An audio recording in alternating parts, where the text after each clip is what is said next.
My name is Ethan, and I'm 34 now, but the story I'm about to tell happened when I was 18. Legally an adult, sure, but still young enough to believe family was supposed to be the one place where you were safe. I thought relatives could tease you, annoy you, even embarrass you, but they wouldn't abandon you for entertainment. I was wrong. Growing up, I was the invisible middle child. My younger sister Lily was the baby everyone protected. My older brother Marcus was the one my parents bragged about. And me? I was useful. I did chores without being asked, stayed quiet when everyone else caused problems, covered for Lily when she came home late, and lent Marcus money after he wasted his paycheck on his car. My parents always said, "We never have to worry about Ethan." For years, I thought that was a compliment. Eventually, I realized it mostly meant they didn't have to think about me. The summer after graduation, Dad announced one last family road trip before everyone went in different directions. We would drive through the Great Plains toward Colorado, stopping at parks, roadside attractions, and cheap motels. I planned most of it. I mapped the route, compared motel prices, and printed backup directions. None of that changed my usual place in the family. Marcus took the front seat. Lily controlled the music. I sat in the back beside two duffel bags in a cooler leaking melted ice onto my backpack. A few days into the trip, we stopped in a tiny town in western Kansas. One gas station, a faded diner across the road, and fields stretching to the horizon. Dad told everyone to grab what they needed. I went inside for water and snacks. I was gone maybe 7 minutes. When I stepped outside, the SUV was gone. At first, I assumed Dad had moved it. I walked around the station once. Nothing. Then again. Still nothing. The cashier, a silver-haired woman in her 50s, asked, "Everything okay?" "Yeah," I said. "They probably just moved the car." 10 minutes passed. Then 20. No messages. I called Dad. No answer. Mom went to voicemail. Then I called Marcus. He answered on the fourth ring. I heard Lily laughing in the background. "Where are you?" I asked. Marcus laughed too. Then he hung up. That was when I understood. They hadn't accidentally left. They had decided to leave me. A minute later, Lily texted, "Let's see if Mr. Prepared can figure out how to catch up. Then, maybe you'll finally have an adventure of your own." I waited for another message saying they were turning around. It never came. 1 hour passed. Then 2. The cashier brought me a bottle of cola and set it beside me on the curb. "They coming back?" "I think so," I lied. By sunset, I knew they weren't. The worst part wasn't Marcus and Lily laughing. That was exactly who they were. What broke something in me was knowing my parents were in that SUV too. Dad was driving, Mom was beside him. Either one could have stopped the joke. Neither did. I stayed at that gas station until nearly dark. Eventually, a delivery driver named Walter stopped for coffee. The cashier explained what had happened, and after looking at me for a few seconds, he offered to take me to the nearest town with a bus station. The drive was mostly silent. Strangely, that silence felt kinder than anything I had heard from my family all day. I had less than $90 in my wallet. I used most of it on a bus ticket east instead of trying to catch up with them. I didn't go home. A friend from high school, Noah, had moved to Missouri earlier that year. I called him from the station and told him I needed somewhere to stay for a few nights. He didn't ask many questions. "Come over," he said. "We'll figure it out." I slept on his couch and found a dishwashing job 3 days later. At first, I told myself I was only staying until I cooled down. A week, maybe 2. But every time I imagined going home, I pictured that empty parking lot. My phone rang constantly during the first few days. Mom, Dad, Marcus, Lily. I ignored every call. Then the messages started. Mom wrote, "This has gone far enough." Dad said, "Come home and stop making this into something bigger than it was." Marcus sent, "Seriously? You're disappearing over a prank?" Lily added a laughing emoji. That one hurt more than I expected. 3 days after I arrived at Noah's place, I finally listened to one of Mom's voicemails. "Ethan, enough. We understand you're upset, but you're being dramatic. Nobody meant anything by it. Call us and come home." Dramatic. That word followed me through my entire childhood. If I complained about being forgotten, I was dramatic. If I asked why Marcus got help with everything while I had to figure things out myself, I was dramatic. If Lily broke something and blamed me and I defended myself, I was dramatic. Apparently getting abandoned hundreds of miles from home also counted. I deleted the voicemail, then I changed my number. For the first time in my life, I stopped waiting for my family to notice me. I started working. The dishwashing job became kitchen prep. I picked up weekend shifts at a warehouse. A year later, I rented a tiny studio apartment above a laundromat. It wasn't impressive. The pipes rattled, the heating barely worked. My kitchen was almost small enough to touch both walls at once, but it was mine. Nobody could remind me that I owed them because they paid the rent. Nobody could demand a favor because family helps family. I enrolled in online classes and studied networking and IT support at night. Little by little, my life became something I had built myself. Years passed. I moved cities twice, found better jobs, eventually started doing remote technical consulting for small companies. I made friends who invited me places because they actually wanted me there. I dated. I traveled. I learned how strange it felt to be around people who noticed when I became quiet instead of enjoying the convenience of it. The calls from my family disappeared completely. No birthday messages, no Christmas cards, no emails asking whether I was alive. Eventually, I stopped expecting. Then one Tuesday night, everything changed. I was finishing work in my apartment when my phone buzzed. Unknown number. I ignored it. 30 seconds later, another call came. Then another. Then text messages. By midnight, I had dozens. When I finally looked closely, I recognized the names attached to some of the messages.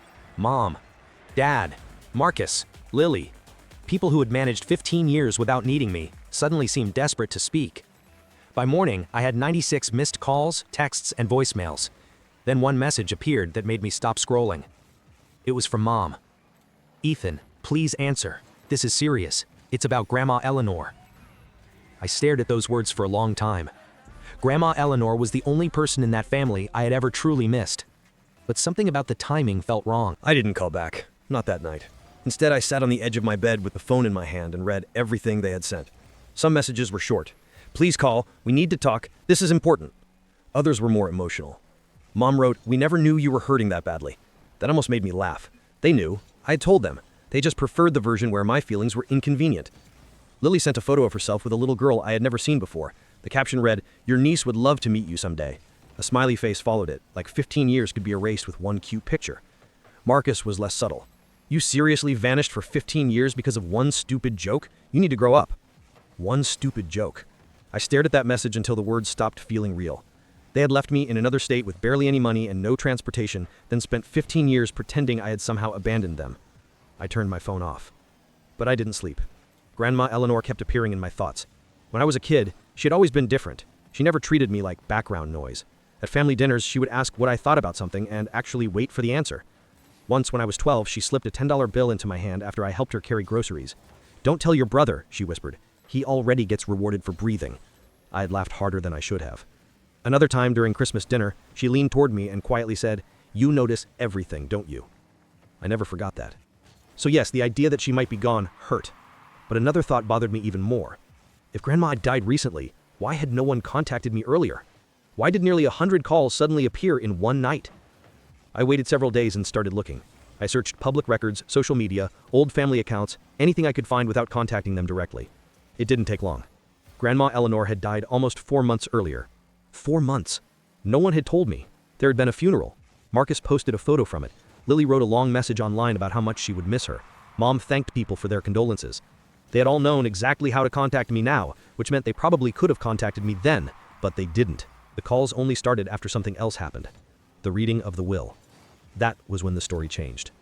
I found the name of the attorney handling the estate and called his office directly. At first, the receptionist was cautious. Then I gave my full name. There was a pause. "Oh," she said, "Mr. Carter, we've been trying to reach you." That sentence made my stomach tighten. The attorney called me back 20 minutes later. His name was Daniel Reeves. He confirmed my identity, asked several security questions, and finally said, "Your grandmother left you a significant portion of her estate." I didn't understand. What does that mean? The house, for one. Grandma's house was a small place outside Denver, in a quiet neighborhood I remembered visiting only a handful of times as a child. Paid off, no mortgage, completely mine. Then he mentioned savings account. Investments. Other assets still being processed. I sat completely still. Did she leave anything to my mother? Or Marcus and Lily? Another pause. Not directly. That answered everything. The calls weren't about grief. They weren't about reconciliation. They weren't suddenly overwhelmed with regret after 15 years. They wanted something. And for the first time in my life, I had something they couldn't simply take from me. I asked Daniel what I needed to do next. We confirmed the paperwork, updated my address, and arranged for copies of the estate documents. Then I booked a flight to Colorado. I still didn't call my family. 2 days later, I stood outside Grandma Eleanor's house with a key in my hand. The neighborhood was quieter than I remembered. The house looked almost exactly the same. Pale blue siding, small porch, wind chimes near the front window, rose bushes growing too far over the walkway. When I unlocked the door, the smell hit me immediately. Old books, lavender, coffee. For a moment, I was 12 again. Then I stepped inside and remembered why I was there. Most of Grandma's belongings were still there. Boxes had been stacked neatly against the living room wall. Some were labeled books, kitchen, linens, photos. It looked like someone had already started preparing the place to be emptied. Probably my family. Probably before they realized they couldn't sell anything without me. I walked slowly from room to room. Her old clock still ticked above the fireplace. A knitted blanket hung over the back of her chair. On the kitchen counter sat a ceramic bowl filled with keys, rubber bands, and loose coins. Exactly the way I remembered. Then I noticed the photographs. Marcus's college graduation. Lily at her wedding. My parents standing beside Grandma at birthday dinners, family barbecues, Christmas mornings, vacations. Years of memories that had happened after I disappeared. There were almost no pictures of me. For a second, that familiar feeling returned, like I had been erased. Then I reminded myself that Grandma had still left the house to me. Whatever explanation existed, I intended to find it. That afternoon, I called a locksmith and changed every exterior lock. I transferred the utilities into my name, forwarded the estate mail, and installed 2 cameras around the property. I wasn't planning for a confrontation, but I knew my family. They had ignored me for 15 years and somehow discovered my phone number within days of the will being processed.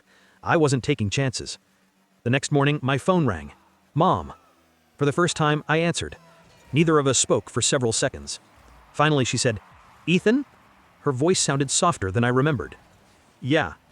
"Oh my God, we've been trying to reach you." I noticed. Another pause. "We didn't know you were coming here." Interesting choice of words. Not coming back, coming here. I wanted to see Grandma's house. "You could have told us," she said. "We were planning to come by this weekend." "For what?" "To talk. About everything." "Everything?"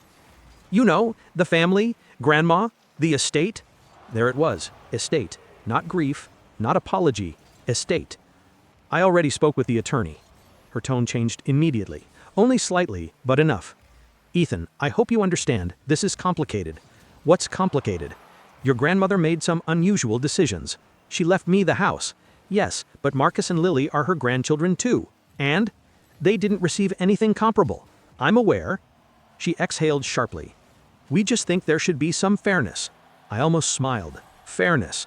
A word my family suddenly discovered when I owned something they wanted. Grandma wrote the will, not me. She was old. She had an attorney.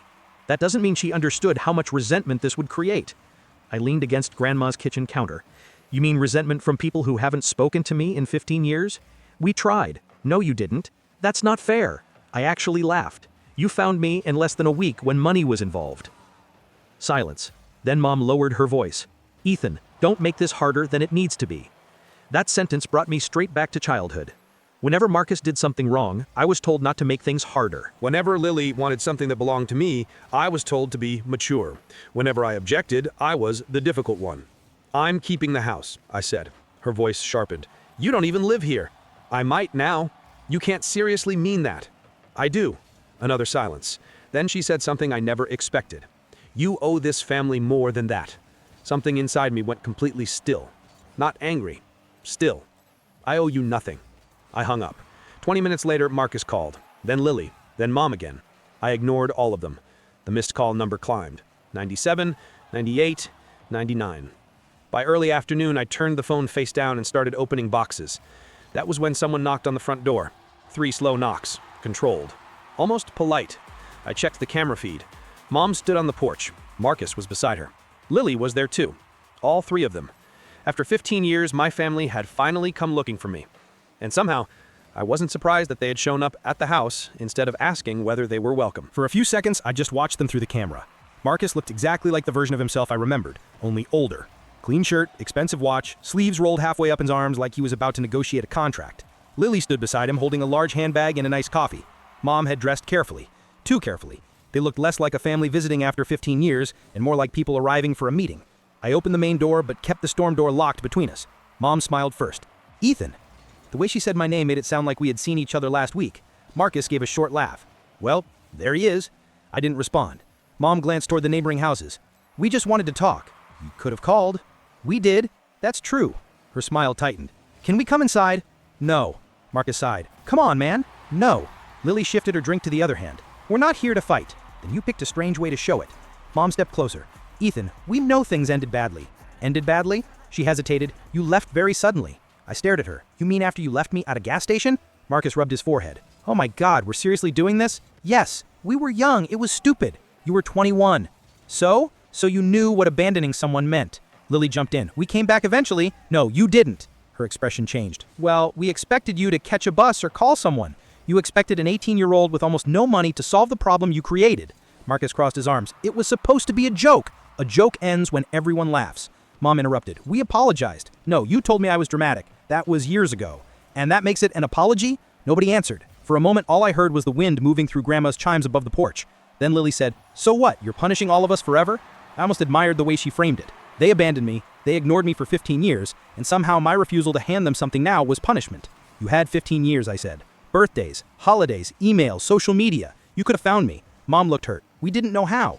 You found me immediately after the will. That landed. Marcus's jaw tightened. Lily looked down at her cup. Mom switched tactics. Your grandmother loved this family. She would hate seeing us divided like this. She wrote the will. That doesn't mean she wanted you to shut everyone out. She left the house to me. Marcus stepped closer to the door. You don't even live in Colorado. What are you going to do with it? I haven't decided. Then sell it. I laughed once. And give you the money? Split it, he said. Fairly. There was that word again. Fairly. Grandma already divided her estate. That's not fair, Lily snapped. To who? To everyone else. I looked at all three of them. Funny. Nobody cared about fairness when I was the one left out. Marcus grabbed the storm door handle. It was still locked. You're being childish. I looked down at his hand. Take your hand off the door.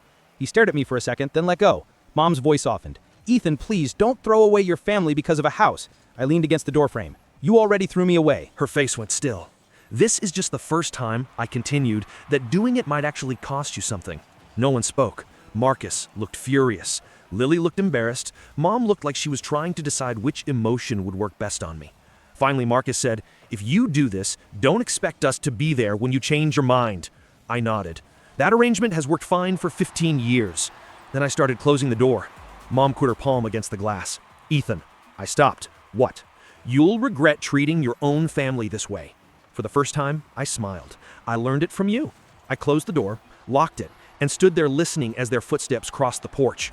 For the first time in my life, they had come to me wanting something. And for the first time, I had said no. But that evening, everything changed again, because Marcus left me a voicemail. And what he said made the house suddenly feel very different. The voicemail came from a number I didn't recognize. Marcus's voice was low and controlled. You think you won something? You don't even understand what Grandma left you.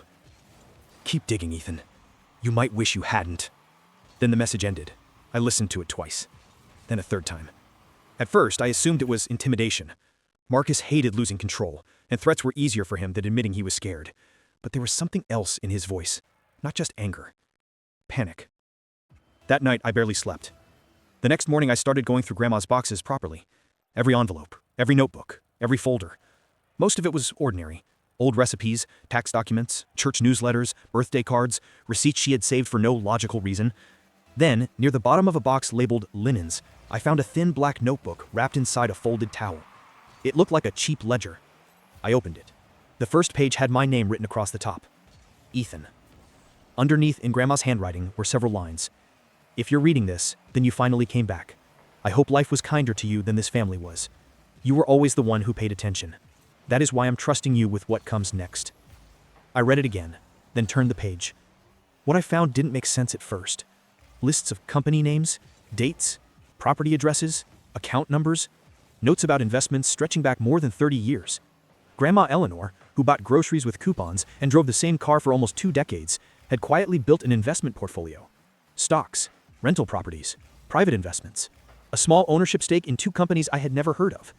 She had hidden almost all of it behind a holding company created years earlier.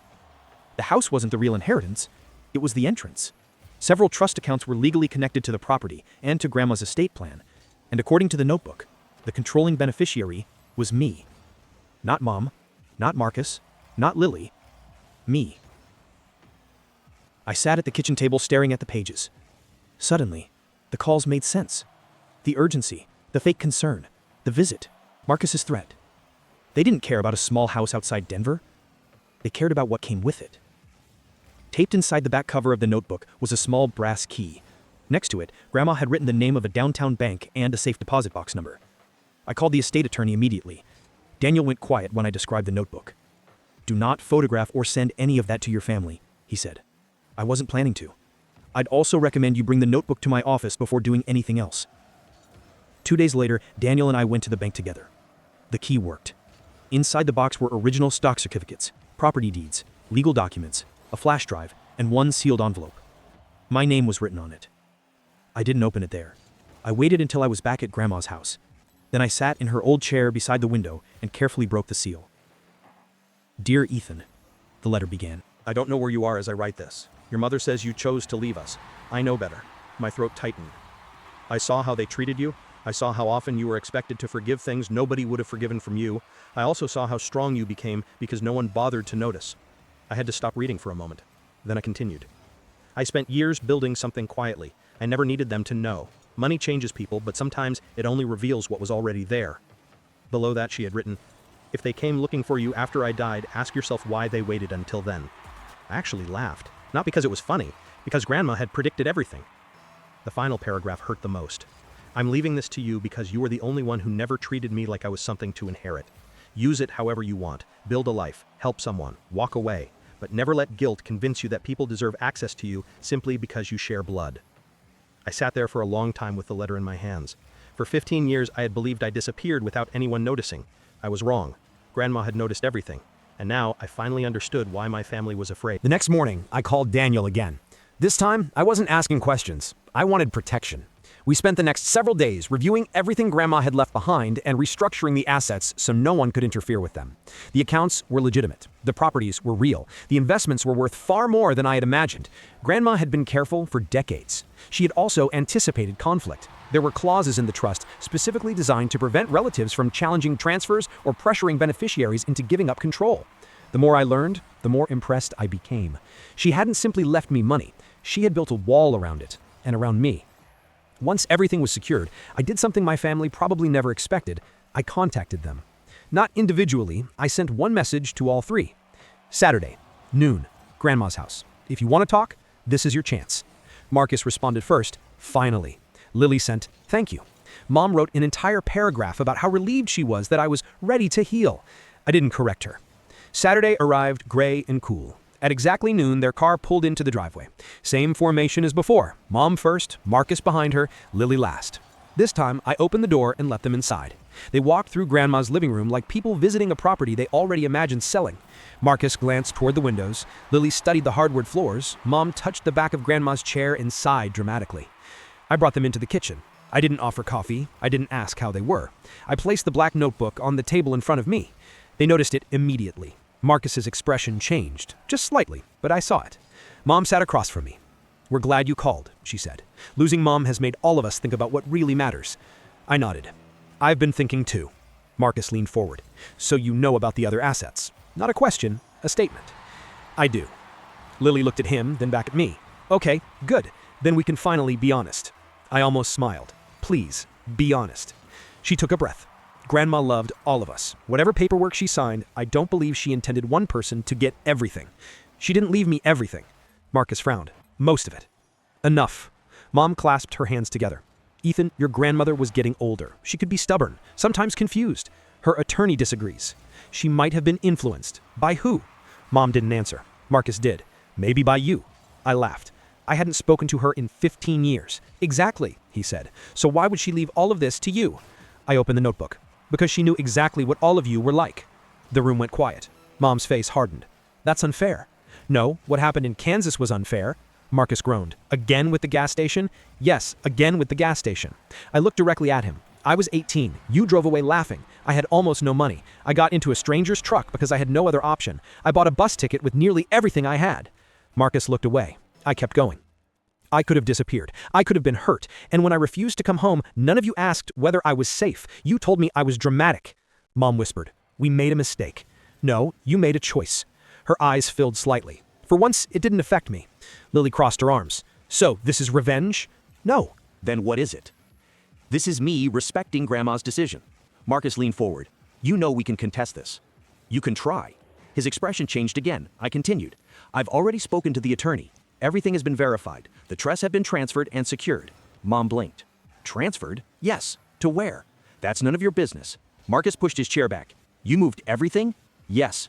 His face went pale. That was when I knew something important. He hadn't just suspected there was money. He had expected to get access to it. "You had no right," he snapped. I stared at him. "It was left to me." "You know what I mean." "No," I said calmly. "I really don't." And for the first time since they arrived, none of them had anything to say. Marcus stood so quickly, his chair scraped against the kitchen floor. "You think this makes you powerful?" he said. "No." I closed the notebook. "It just means you can't take anything from me anymore." Mom looked between us. "Ethan, please. We didn't come here for money." I looked at her. "Then why are you asking about the trust?" Her mouth opened, but nothing came out. Lily finally spoke. "We're still your family." You were my family when you left me in Kansas. That was 15 years ago. Exactly. And somehow 15 years wasn't enough time for any of you to call until Grandma's estate became valuable.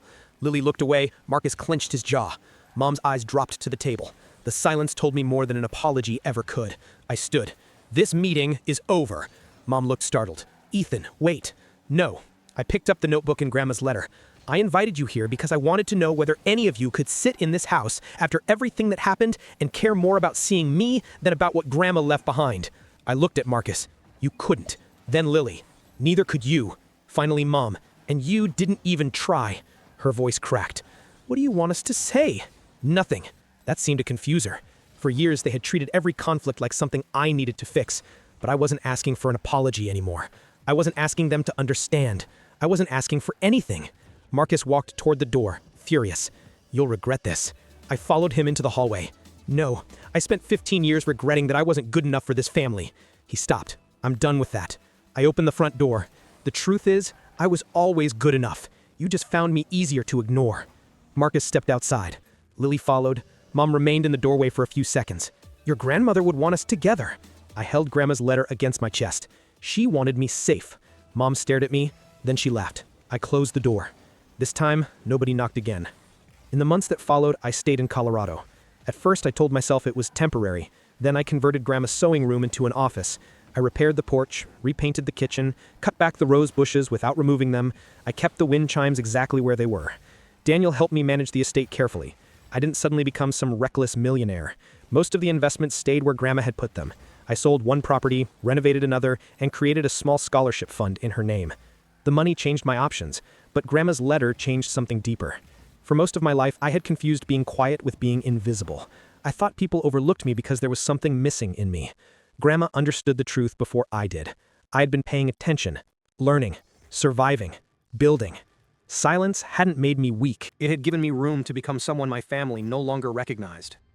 Sometimes, while organizing Grandma's things, I found notes she had hidden in unexpected places.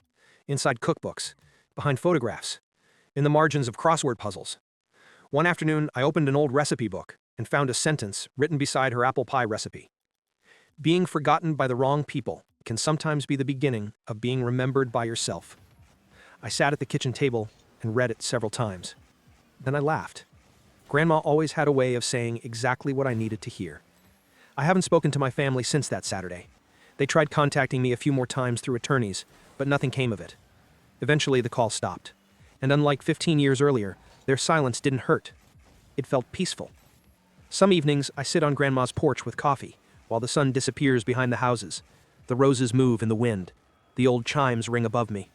And occasionally, I think about that 18-year-old kid sitting alone outside a gas station, wondering why nobody came back for him. If I could tell him one thing, it would be this. Stop waiting.